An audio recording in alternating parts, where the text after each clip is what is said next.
வணக்கம். இன்னைக்கு நாம ஒரு ரொம்ப சுவாரஸ்யமான விஷயத்தை கொஞ்சம் ஆழமா பார்க்க போறோம். அதாவது ஆர்டர் ஃப்ளோ அனாலிசிஸ். இந்த வார்த்தையை நம்ம நிறைய கேட்டிருப்போம். ஆனா அதோட பரிணாம வளர்ச்சி, அதாவது அதோட எவல்யூஷனை பத்தி தான் பேச போறோம். பங்குச்சந்தையில உண்மையான பணம் எப்படி பயணிக்குது, அதோட கால் தடங்களை ட்ரேடர்ஸ் எப்படி அந்த பழைய காலத்து காகித கேப்ல இருந்து இன்னைக்கு இருக்கிற அல்காரிதம் வரைக்கும் பின்தொடர்ந்தாங்கன்னு புரிஞ்சுக்க போறோம். ஆர்டர் ஃப்ளோ அனாலிசிஸோட மைய கேள்வியே ரொம்ப சிம்பிள் தான். இந்த நிமிஷம் மார்க்கெட்டை யாரு கண்ட்ரோல் பண்றான்? வாங்குபவர்களா இல்ல விற்பவர்களா? ஆமா. அதுவும் அவங்க எவ்ளோ தீவிரமா, எவ்ளோ அக்ரெசிவா இருக்காங்கன்னு பாக்குறது. இது ஏதோ காம்ப்ளெக்ஸான இண்டிகேட்டர் பத்தினது இல்ல. உண்மையில நடக்கிற வாங்குதல் விற்றல் நடவடிக்கையை பற்றியது. கரெக்ட். சரி, இந்த கதைய நாம ஆரம்பத்திலிருந்தே தொடங்குவோம் இல்லையா? இப்போ நாம இருக்கிற மாதிரி கணினிகள், ஸ்மார்ட் போன், இன்டர்நெட் எதுவுமே இல்லாத ஒரு காலத்தை யோசிச்சு பாருங்க.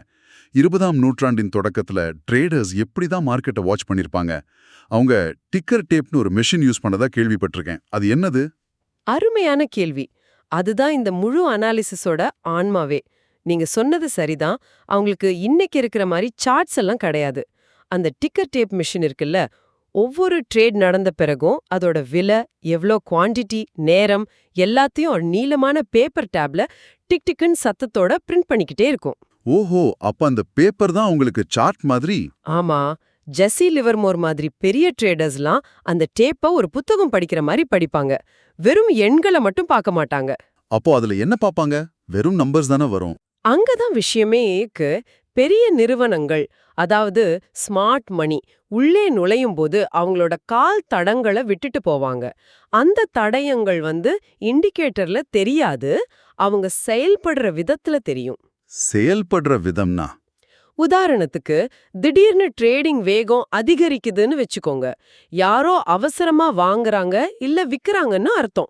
இல்ல, ஒரே விலையில திரும்ப திரும்ப பெரிய அளவுல ட்ரேட் நடந்தா யாரோ அந்த விலைய விட்டுடாம போராடுறாங்கன்னு அர்த்தம். ஓ, புரியுது புரியுது. அப்போ ஆர்டர் ஃப்ளோ அனாலிசிஸ்னு பேர் இல்லாம இருக்கலாம், ஆனா அதோட அடிப்படை லாஜிக், அதாவது பணத்தோட தடத்தை பின்தொடர்றது அப்பவே உருவாகிடுச்சு. ஆஹா, இது ஒரு பவர்ஃபுல்லான ஐடியா. அப்போ இந்த அனாலிசிஸோட ஆன்மா எந்த டூல்ஸ் வர்றதுக்கு முன்னாடியே பிறந்துருச்சு. சரி, இந்த டேப் ரீடிங்கிறது ஒருத்தர் தனியா உட்காந்து பண்ற வேலை. இதுவே ட்ரேடர்ஸ் எல்லாரும் ஒரே இடத்துல கூடி ட்ரேட் பண்ண ஆரம்பிச்சப்போ என்ன ஆச்சு? அந்த பழைய படங்கள்ல காட்டுவாங்களே, ஒரே கூச்சல் குழப்பமா இருக்குமே. மிகப்பெரிய வித்தியாசம் இருந்துச்சு. நீங்க சொல்றது ஓப்பன் அவுட் கிரை பிட். அது ஆர்டர் ஃப்ளோவோட மனித வடிவம்னே சொல்லலாம். மனித வடிவமா? ஆமா, அங்க ட்ரேடர்ஸ் பேப்பரை படிக்கல, அவங்க அந்த ரூமையே படிச்சாங்க. கூட்டத்தோட அழுத்தம், திடீர்னு வர்ற அமைதி. அமைதியா இருந்தா என்ன அர்த்தம்? பணப்புழக்கம், அதாவது லிக்விடிட்டி இல்லைன்னு அர்த்தம். வாங்கவும் ஆள் இல்ல, விற்கவும் ஆள் இல்ல. இல்லாட்டி திடீர்னு ஒரு பெரிய கூச்சல் எழும். அது ஒரு அக்ரெசிவான பிரேக் அவுட்டை குறிக்கும். இதையெல்லாம் வச்சுதான் அவங்க ஆர்டர் ஃப்ளோவை உணர்ந்தாங்க. அப்போ இன்னைக்கு நாம சாஃப்ட்வேர்ல பாக்குற பல விஷயங்கள் அங்கதான் உருவாச்சுன்னு சொல்றீங்களா? நிச்சயமா. இன்னைக்கு நாம யூஸ் பண்ற பல ஆர்டர் ஃப்ளோ கான்செப்ட்ஸ் அந்த சத்தமான பிசிக்கல் சூழல்ல தான் பிறந்துச்சு. உதாரணத்துக்கு, அப்சார்ப்ஷன்ங்கிற வார்த்தையே எடுத்துக்கலாம். அப்சார்ப்ஷன் கேள்விப்பட்டிருக்கேன். அது என்ன? ஒரு பெரிய அலை கரையை நோக்கி வருதுன்னு கல்பனை பண்ணிக்கோங்க. ஆனா கரைக்கு முன்னாடி இருக்கிற ஒரு கண்ணுக்கு தெரியாத சுவர் அந்த அலையோட முழு சக்தியையும் உறிஞ்சிக்குது. வாவ், நல்ல உருவகம். அது மாதிரி தான் மார்க்கெட்ல ஒரு பெரிய செல்லிங் பிரஷர் வந்தாலும் ஒரு குறிப்பிட்ட விலையில யாரோ ஒருத்தர் அந்த எல்லா சேல் ஆர்டர்ஸையும் அமைதியா வாங்கிக்கிட்டே இருப்பாரு. விலை கீழேயே விழாது. ஓ, இதை அந்த பிட்ல இருந்தவங்க நேரடியா பார்க்க முடியும். ஒரு குரூப் கடுமையா விற்க முயற்சி பண்றதையும் இன்னொருத்தர் அதை தடுத்து நிறுத்துறதையும் கண்ணால பாப்பாங்க. அதுதான் உண்மையான அப்சார்ப்ஷன். சூப்பர். அப்போ ஃபெயில்ட் ஆக்ஷன்னா என்ன? அதுவும் இது மாதிரி ஒரு கான்செப்டா? ஆமா, ஃபெயில்ட் ஆக்ஷன்னா ஒரு விலைய உடைச்சு மேல போக ஒரு குரூப் முயற்சி பண்ணுது. ஆனா அங்க வாங்குறதுக்கு யாரும் ரெடியா இல்ல. அந்த முயற்சி தோத்து போய் விலை வேகமா திரும்ப கீழே வந்துடும். சரி சரி. சொல்லப் போனா அவங்களுக்கு சார்ட்ஸே தேவைப்படல. அந்த பிட்டே ஒரு உயிருள்ள சுவாசிக்கிற சார்ட் மாதிரி இருந்துச்சு. வாவ். இந்த மனித உள்ளுணர்வுகள்ல இருந்து நாம எப்படி டேட்டா உலகத்துக்கு வந்தோம்? இந்த பிட்ல நடந்த விஷயங்களை எப்போ நாம முதலா ஸ்கிரீன்ல பார்க்க ஆரம்பிச்சோம்? அங்கதான் டிஜிட்டல் புரட்சி வருது. 90கள்ல எலக்ட்ரானிக் ட்ரேடிங் வந்தப்போ பிட்ரியர்ஸ் உள்ளுணர்வால உணர்ந்த விஷயங்களை முதன்முறையா டேட்டாவா ரெக்கார்ட் பண்ண முடிஞ்சது. லெவல் 1, லெவல் 2 டேட்டாவெல்லாம் அப்பதான் வந்ததா? ஆமா, லெவல் 1 அதாவது கடைசி விலை, லெவல் 2 அதாவது கேட்கும் விற்கும் விலை, அப்புறம் டைம் அண்ட் சேல்ஸ், இந்த டேட்டா எல்லாம் கிடைக்க ஆரம்பிச்சது. இது எவ்வளோ பெரிய விஷயம்னு நம்ம புரிஞ்சுக்கணும். இதுதான் மாடர்ன் ஆர்டர் ஃப்ளோ அனாலிசிஸ்க்கு தேவையான மூலப்பொருளையே உருவாக்குச்சு. மூலப்பொருளா? ஆமா, ரா மெட்டீரியல். முதன்முறையா அக்ரெசிவான மார்க்கெட் ஆர்டர்ஸையும் பொறுமையான லிமிட் ஆர்டர்ஸையும் நம்மால பிரிச்சு பார்க்க முடிஞ்சது. அதாவது உடனடியா வாங்க துடிக்கிறவங்க யாரு, ஒரு விலைக்காக காத்திருக்கிறவங்க யாருன்னு பார்க்க முடிஞ்சதா? கரெக்ட். அது மட்டும் இல்ல, ஐஸ்பர்க் ஆர்டர்ஸ் மாதிரி மறைக்கப்பட்ட பெரிய ஆர்டர்ஸ் கூட இந்த டேட்டால தெரிய ஆரம்பிச்சது. ஒரு நிமிஷம், ஐஸ்பர்க் ஆர்டர்ஸா? அது என்ன? பேர் ரொம்ப இன்ட்ரெஸ்டிங்கா இருக்கே. ஆமா, ஐஸ்பர்க் மாதிரி தான். பனிப்பாறையோட நுனி மட்டும்தான் தண்ணிக்கு மேல தெரியும், ஆனா அதோட பெரும்பகுதி தண்ணிக்கு அடியில மறைஞ்சிருக்கும்.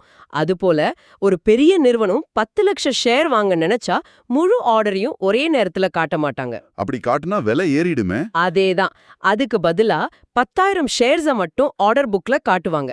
அது வாங்கப்பட்டதும் ஆட்டோமேட்டிக்கா அடுத்த 10,000 ஷேர்ஸ் வரும். ஓ, அப்போ உண்மையான ஆர்டர் மறைஞ்சிருக்கும். ஆமா.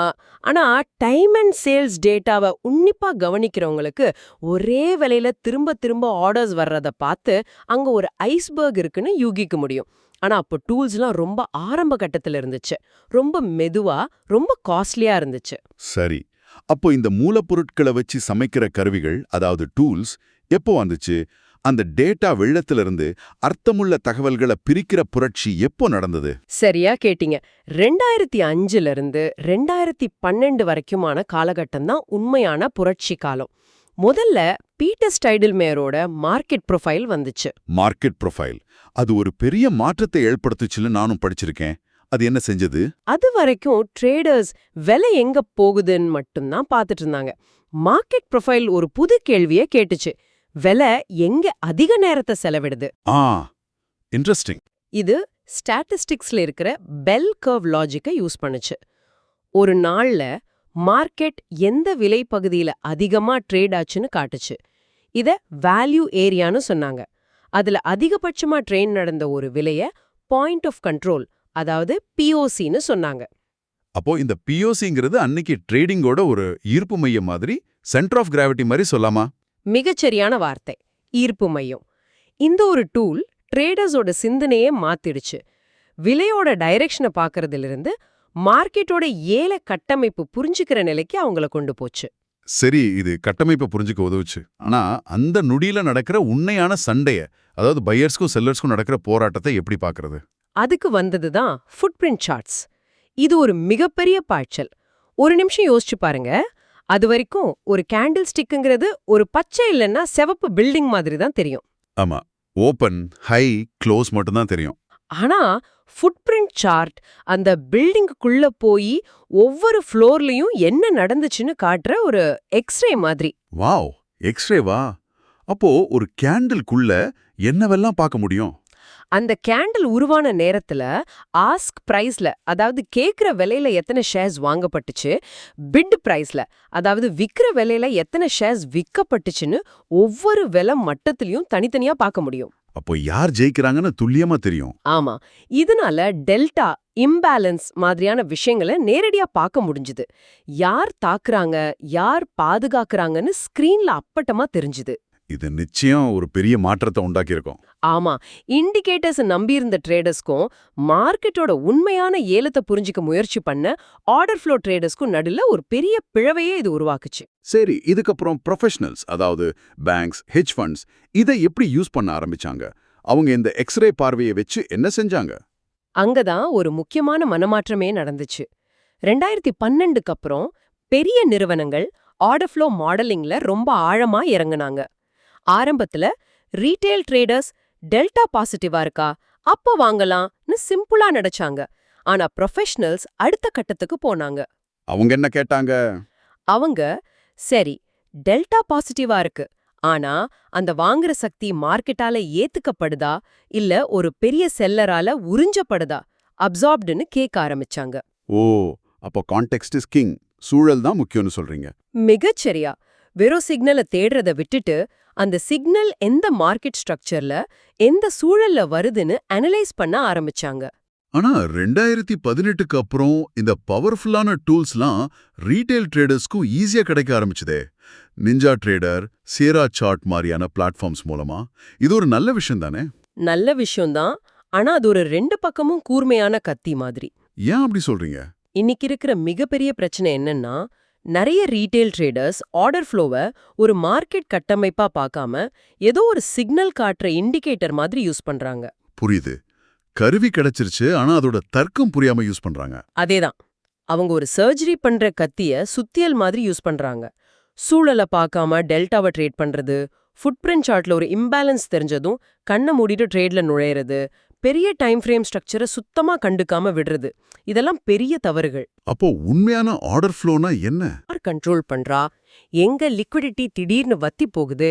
எங்க பெரிய ஆர்டர்ஸ் உறிஞ்சப்படுதுன்னு ஆழமான கேள்விகளை கேட்கறது தான்.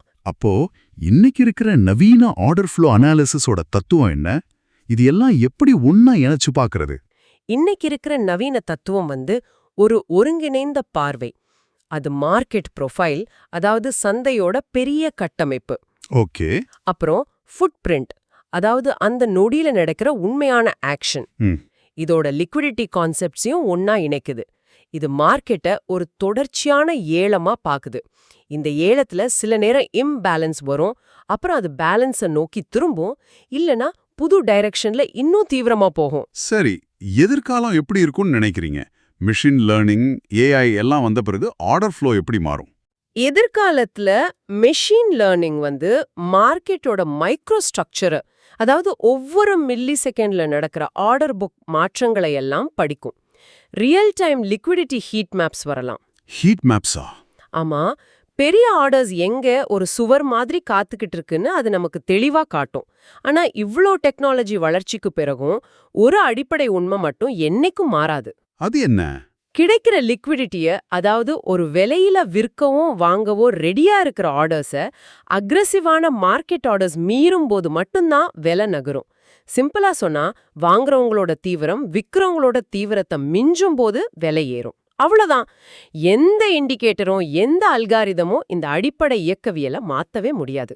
இக்கர் டேப்போட அந்த டிக் டிக் சத்தத்துல இருந்து கூச்சல் நிறைஞ்ச பிட்ஸ் வழியா இன்னைக்கு இருக்கிற ஃபுட்பிரிண்ட் சார்ட்ஸ் வரைக்கும் ஒரு நீண்ட சுவாரஸ்யமான பயணத்தை பார்த்தோம். ஆர்டர் ஃப்ளோ அனாலிசிஸ்ங்கிறது ஏதோ லேப்ல கண்டுபிடிச்ச ஒரு ஸ்ட்ராட்டஜியா ஆரம்பிக்கல. அது மார்க்கெட்ல உயிர் வாழ்றதுக்கான ஒரு உள்ளுணர்வா ஆரம்பிச்சிருக்கு. ஆமா, பணம் எப்போ தன்னை வெளிப்படுத்துதோ அந்த நொடியில அதை பின்தொடர்றது தான் அதோட நோக்கம்.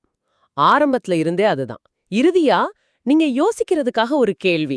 சொல்லுங்க. இந்த எல்லா டூல்ஸும் நம்மகிட்ட இருக்கிற இந்த உலகத்துல பணத்தோட உண்மையான அப்சார்ப்ஷன் மற்றும் இனிஷியேட்டிவ், அதாவது மார்க்கெட்டை திருப்புற உண்மையான பாதுகாப்பு மற்றும் தாக்குதலை அடையாளம் காண்பது சுலபமாகிடுச்சா, இல்ல இந்த இரைச்சல் அதிகரிச்சதால கடினமாகிடுச்சா?